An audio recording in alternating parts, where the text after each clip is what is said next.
안녕하세요. 저는 청각 장애를 가지고 있는 40대 남자입니다.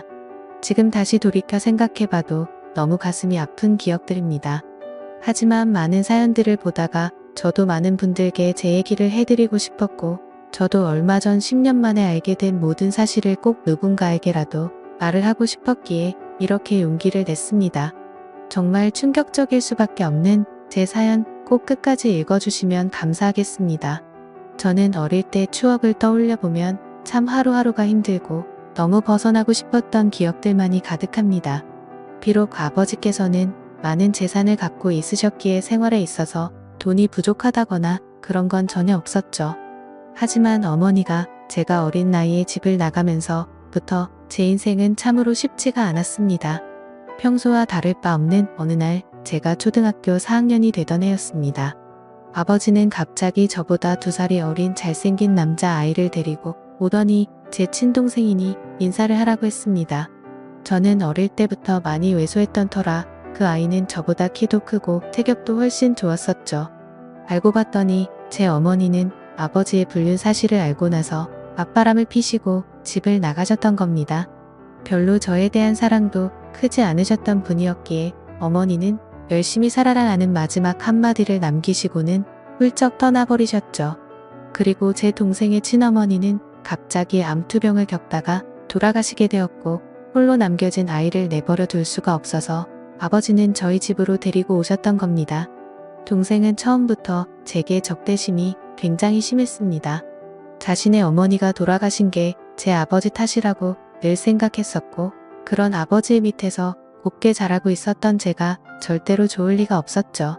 집에서도 학교에서도 동생은 아버지가 없을 때면 저에게 짓궂은 장난을 쳤습니다. 저보다 덩치가 훨씬 큰 동생은 2살이 많은 제게 반말을 내뱉는 건 기본이었습니다. 하지만 형이 되어가지고 아버지에게 이런 사실을 이르기에는 너무 창피했죠. 그래서 그냥 아직 동생이 철이 없으니까 나중에는 달라지겠지 라고 생각을 했습니다. 하지만 동생의 짓궂은 장난은 점점 도를 넘어서서 학교에서까지 그런 행동들이 생겨나더군요. 그래도 그때까지는 별거 아니라고 치부하고는 저는 참았습니다.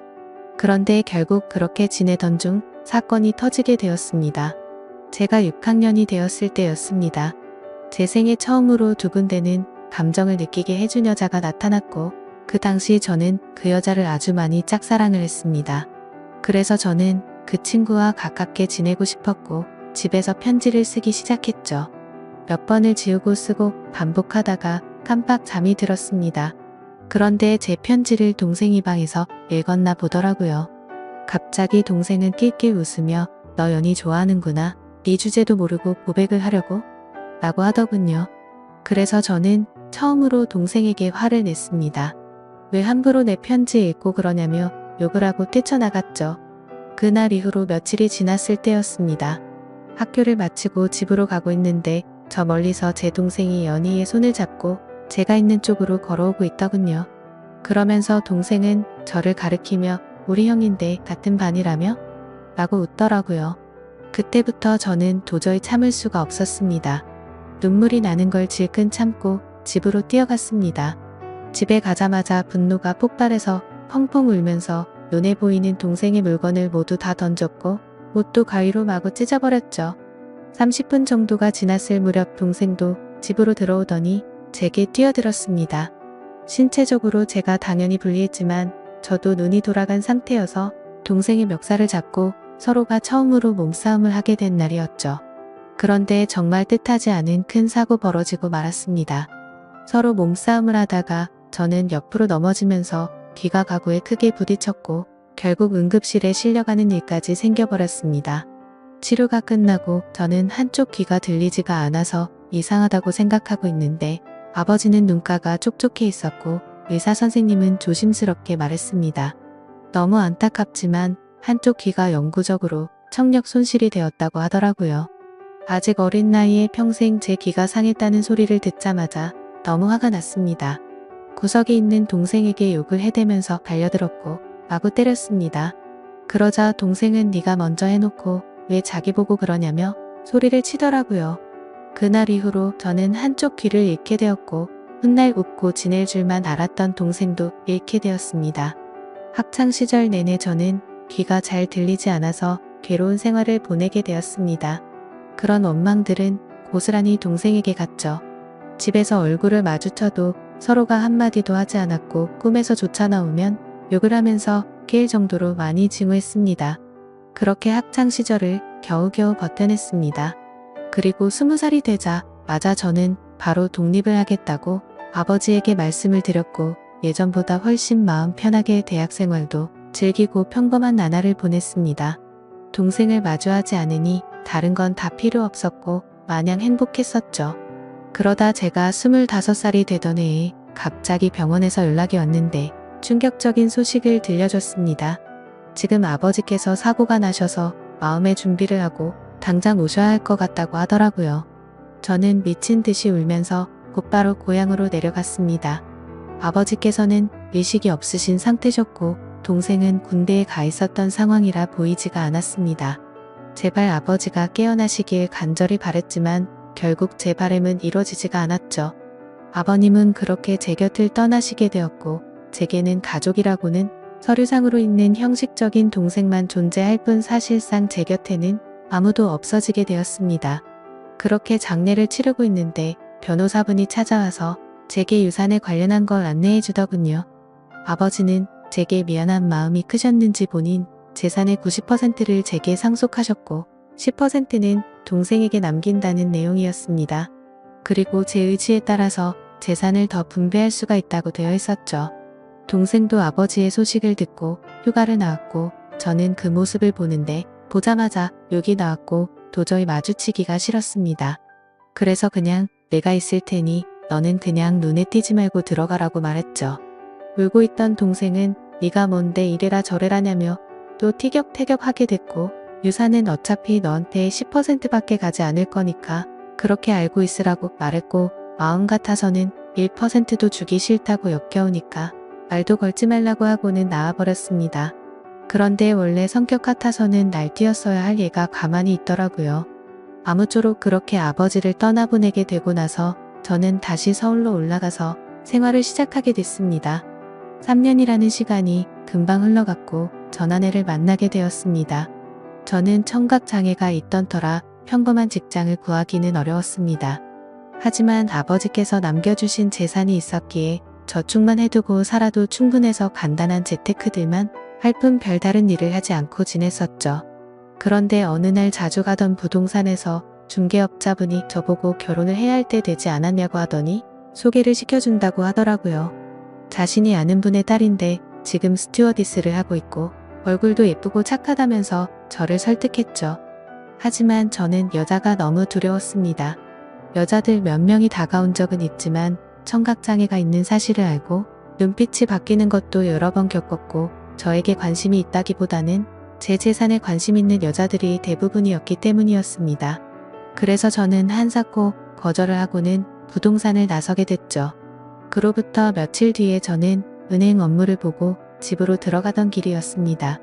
근데 저 멀리서 부동산 중개업자분이 어떤 여성분이랑 같이 서 있더군요. 복장을 보니 스튜어디스의 캐리어를 끌고 있었고 저는 저 여자분을 소개시켜주려고 했었던 건가 했습니다. 가까이 다가가서 인사를 하는데 얼굴을 보자마자 저는 정말 첫눈에 반해버렸습니다. 너무 예쁜 외모에 뭔가 전문적인 복장을 입고 제게 방긋 웃는데 그 모습에 푹 빠진 거죠. 그래서 저는 너무 설레는 마음에 부끄럽게 인사를 하고는 도망치듯 금방 집으로 들어가 버렸고요. 그런데 제 자신도 모르게 자꾸만 그녀의 모습이 떠오르더라고요. 조금만 있으면 괜찮겠지 하는 마음으로 며칠 동안을 참으며 보냈지만 도저히 참지 못하겠더라고요. 저는 곧바로 그 부동산으로 향했고 중개업자분에게 소개를 받겠다고 말을 했습니다. 근데 중개업자는 갑자기 웃더니 그러게 진작 소개받으라니까 벌써 다른 남자랑 소개받았다고 하더라고요. 그래서 저는 제 자신을 한탄하면서 알겠습니다 하고 돌아서려는데 일단 여자분한테 한번 물어나 볼게요 라고 해서 저는 금세 기분이 좋아졌습니다. 그렇게 다행히도 여자분은 소개받은 남자와 잘 안됐다며 소개를 받아보겠다고 했다고 하더라고요. 며칠 뒤 소개를 받기로 한 날 저는 처음으로 미용실도 가고 명품 옷도 사서 최대한 저를 깔끔하게 꾸미고 약속 장소로 나갔습니다. 그녀도 약속 시간에 맞춰서 나오게 되었고 활짝 웃으며 제게 인사를 하는데 평상복을 입어도 너무 아름다웠기에 저는 눈을 떼지를 못했습니다. 나이는 저와 동갑이었고 결혼 정년기가 되어서 빨리 결혼을 하고 싶어서 마음에 맞는 사람을 찾고 있다고 하더군요. 저는 최대한 그녀의 발언에 뭐든지 수긍을 하면서 호감을 사려고 노력했습니다. 그런데 다른 사람들과는 달라서 더욱 마음에 들었습니다. 제가 청각 장애가 있다는 사실에도 놀라지 않았고 재산이 이 정도 된다고 해도 그렇구나 하면서 별로 놀라지를 않더라고요. 그래서 모욕도 없고 사람을 편견하지 않는구나 싶어서 저는 더욱 빠지게 되었습니다. 결국 저의 적극적인 대시에 그녀와 저는 연인이 되었죠. 결혼을 전제로 만나다 보니 주로 하는 이야기가 미래에 대한 이야기였죠. 그녀는 어떤 곳에서 어떻게 살고 싶다부터 시작해서 결혼을 하더라도 스튜어디스는 계속해서 하고 싶다고 하더군요. 저는 뭔들 다 좋았습니다. 그녀만 저와 함께 할 수 있다면 제 모든 걸 다 바칠 준비가 되어 있었죠. 그렇게 저희는 연애를 시작한 지 6개월도 되지 않아서 곧바로 결혼을 하게 되었습니다. 결혼을 한 뒤로 6개월간은 그 누구도 부럽지 않게 많이 행복했습니다. 그런데 제가 알던 제 아내는 어느 순간부터 다른 사람처럼 점점 변해가더라고요. 쉬는 날에는 백화점에 가서 1,000만 원이 넘게 쓰는 게 일상이었고 새벽 늦게까지 연락이 안 되는 건 기본이더라고요. 저도 그때는 정신이 나갔었던 것 같습니다. 그렇게 하는데도 저는 다 좋았고 불만이 크게 없었거든요. 그런데 결혼 1년차 때부터는 제 아내는 저를 벌레 보듯이 무시를 하기 시작했고 잦은 비행으로 출장을 가면 연락이 안 되는 건 너무 당연하다는 듯이 반복됐습니다. 심지어 우연치 않게 휴대폰을 보니 출장 가서 다른 남자들과 사진 찍은 것도 봤지만 그냥 용서를 해주고 넘어갔습니다. 하지만 그렇게 몇 번을 더 바람을 피더니 나중에는 대놓고 남자친구가 생겼다고 그런 말들을 당당하게 하더라고요. 저는 그때 당시에는 아무 말도 하지 못했습니다. 너무나도 사랑했던 탓에 이미 제 사고방식은 정상적인 작동이 불가능했죠. 그냥 그렇게 밖에서 놀고 다녀도 항상 집에는 들어오니깐 이런 말도 안 되는 생각을 갖고 살았습니다. 그리고 바람피는 모습이 제 눈에만 안 보이면 어느 정도 참을 수 있다라고 생각을 하고 버텼습니다. 그런데 어느 날 저는 정말 너무나도 충격적인 모습을 보고야 말았습니다. 제가 사업과 관련해서 미팅이 있어서 호텔 로비에서 커피를 마시고 있었습니다. 그런데 익숙한 모습의 여성이 보이더군요. 바로 제 아내였습니다. 말로만 들었지 실제로 저렇게 호텔을 드나드는 걸 보니 너무 화가 나더군요. 그리고 더 충격적인 건 옆에 있던 남자였습니다. 아버지가 돌아가신 뒤로 단 한 번도 연락하지 않았던 바로 제 친동생이었습니다. 그때 문득 생각이 들었습니다. 재산을 조금 받고도 조용했던 이유가 저렇게 내 재산을 노리고 접근하려고 했던 거구나 생각했죠. 저는 곧장 폭발할 것만 같은 마음을 추스르면서 조용히 둘을 따라갔습니다. 사실 그때는 제발 제가 생각하는 게 아니길 바라는 마음으로 따라갔죠. 그런데 결국 그 둘은 같이 한 방으로 들어가게 되었고 저는 조용히 문 밖에서 눈물을 흘리면서 비참하게 서 있었습니다. 30분가량이 지나고 벨을 눌렀죠. 그러자 문이 열리더니 제 동생이 가운만 입은 채로 문을 열더라고요. 깜짝 놀라는 동생을 보자마자 욕을 하고 몸싸움을 했습니다. 그러자 아내는 소리를 질러댔고 결국 경찰까지 부르게 되었죠. 저는 동생에게 일부러 접근했냐고 욕을 했습니다. 그러자 아내는 출장을 가다가 자신이 먼저 연락처를 물어받고 만났다며 무슨 헛소리냐고 소리치더라고요. 참 황당하게도 바람 피운 걸 자랑이라도 된다는 듯이 저를 무시했습니다. 그러자 동생은 한마디 하더군요. 이제 모든 사실을 알았으면 그만 빌붙고 이혼 도장 찍고 꺼지라고 말하더라고요. 그러자 아내는 옆에서 비웃으면서 이제는 도저히 같이 못 살겠다며 말하는데 정말 가슴이 무너져 내리는 것 같아서 소리내서 펑펑 울었습니다. 너무 행복하다고 생각했던 제 가정이 이렇게 무너지다니 믿을 수가 없었죠. 그때부터는 저도 도저히 버틸 자신이 없었고 모든 걸 내려놓기로 했습니다. 그렇게 저는 아내와 결혼 생활 2년 만에 결국 끝을 맺고 말았고 아내와 동생은 주변 사람들의 눈을 피해서 해외로 이민을 가게 됐죠.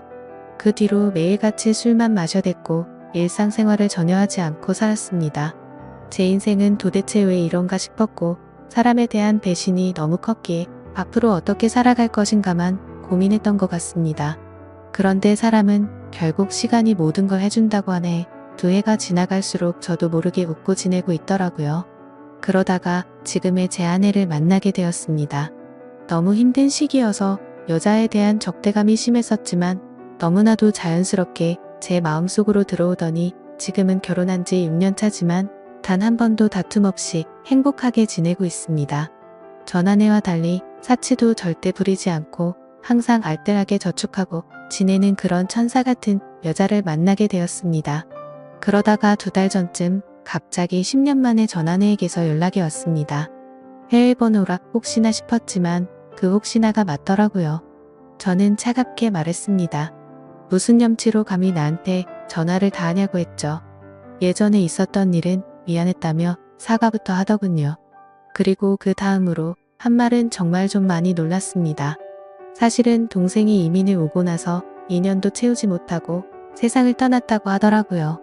술만 마시면 매일같이 욕하던 동생이 이미 이 세상에 없다고 하니 너무 많이 놀랐습니다.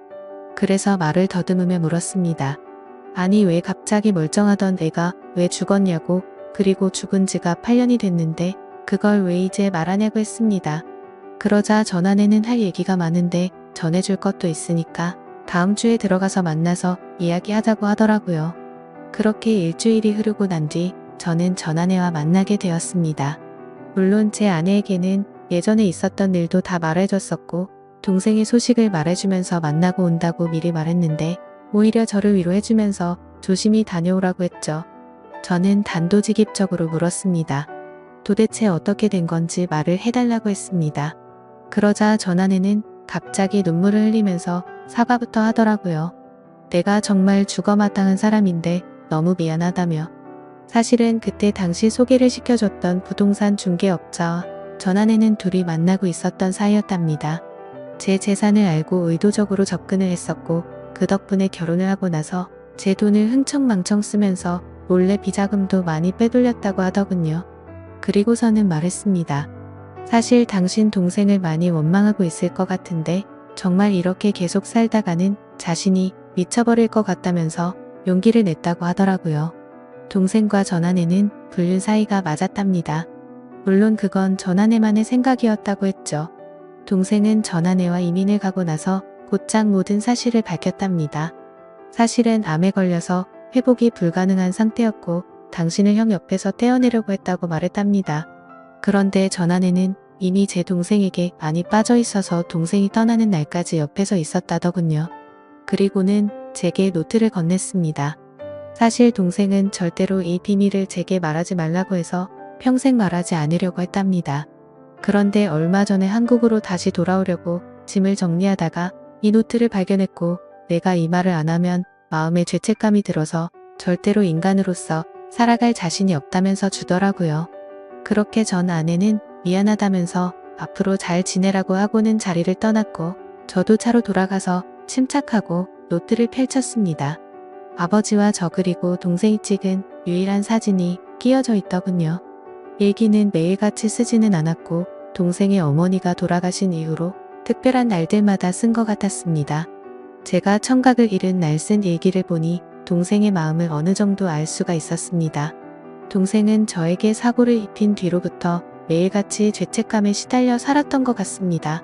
우리 엄마가 떠난 게 형의 잘못이 아닌 거 아는데 내가 왜 그랬을까 자책하면서 그래서 그날부터는 제게 편한 거라면 뭐든지 해주려고 했더군요.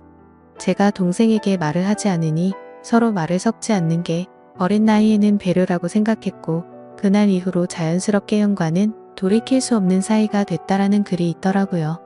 그리고 학창시절 제게 놀림을 줬던 친구를 언급하면서 욕을 적었고 결국에 혼쭐을 내줬던 것 같습니다. 어느 날 동생이 얼굴에 멍투성이가 되어서 들어왔던 날이 떠오르면서 얼핏 기억이 났습니다. 아버지가 돌아가신 이후로는 자신이 눈에 띄지 않는 게 형의 행복이라 생각했고 절대로 다시는 나타나지 않으려고 했답니다. 그런데 가망이 없는 암이 걸렸다는 사실을 알게 되었고 저를 마지막으로 멀리서나마 보고 가려고 했답니다. 그렇게 저희 집으로 오던 중에 전 아내가 다른 남자와 저희 집으로 들어가는 걸 봤답니다. 동생은 제 결혼식도 멀리서 지켜봤었기에 아내의 얼굴을 알고 있었죠. 그래서 당장 뛰쳐들어가서 다 부숴버릴까도 생각도 했지만 제 성격을 너무 잘 아는 동생은 침착하게 자세한 내막을 알아봤고 자신이 나서봤자 제가 이혼하지 않을 거란 걸 알았답니다. 그래서 전 아내를 유혹해서 아무도 모르게 이혼을 시키려고 했는데 그날 호텔에서 우연치 않게 현장에서 걸려버리고 말았답니다. 그리고는 동생이 모진 말을 하자 형이 펑펑 우는데 가슴이 찢어지는 것 같아서 그날 밤새도록 울었다네요. 저는 그 글을 보는 순간 또 다시 미친 듯이 눈물이 났습니다.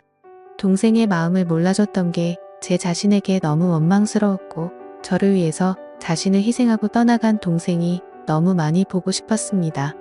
아마도 지금 제 아내를 제 동생이 보내준 게 아닌가 하는 생각까지 들었어요.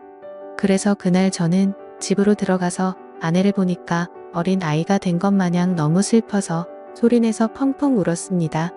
아내도 함께 울면서 앞으로라도 동생이 저 세상에서 행복할 수 있게 기도하자며 저를 위로해주더군요. 저는 형으로서 너무 한심했습니다.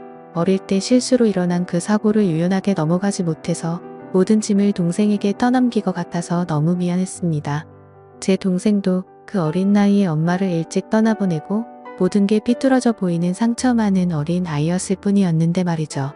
앞으로 저는 제 동생을 평생 그리워하면서 살아갈 것 같습니다. 이 글을 읽는 분들, 제 동생이 저 세상에서 마음 편히 지낼 수 있게 짧게나마 위로해줬으면 하는 바람입니다. 소중한 시간, 제 글을 읽어주셔서 모든 분들께 감사드립니다. 항상 행복하세요.